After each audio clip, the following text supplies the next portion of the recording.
Отиваме да пробваме вечерния прелет. Надявам се да не съм изпуснал пак момента, че пак се сещам в последния момент. Ама какво такова, ще има кадри по-късно.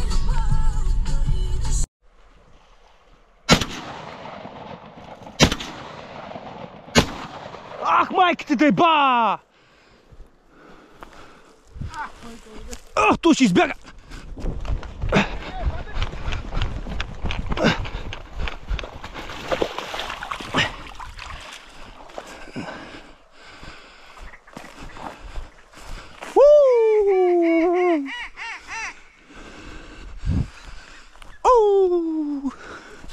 Дай ба тия седмици!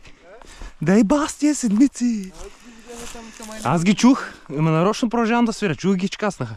Аз ги държа. И викам, ах, това не гърми, това не гърми, това не гърми. И викам, това ги застърна. Пак сложих 3 патрона.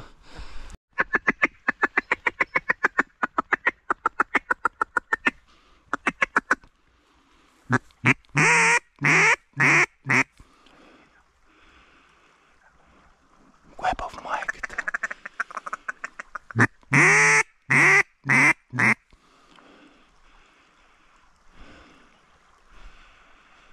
С това дъбълнасти и как ги завъртам, изобщо не знам.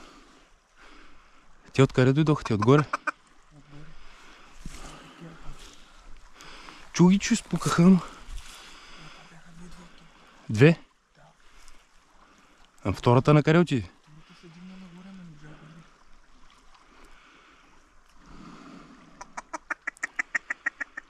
И как ще сложа само 3 патрона, бе? И там святка ще вали. Колеги, това е суката за тази вечер. Поне успяхме да се разпишем. И бяха 2, един го изпуснах. Това го убих. И да се надяваме вече за следващата седмица да не остава повече време да излизаме. Видяхме, че има. Минаха още 2-3 барнета.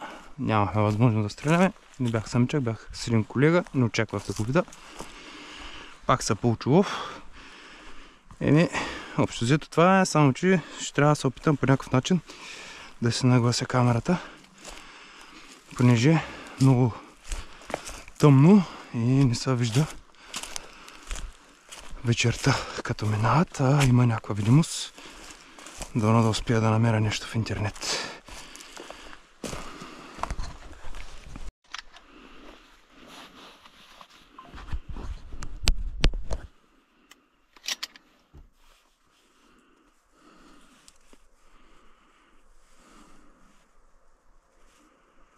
Седмици 28 грама.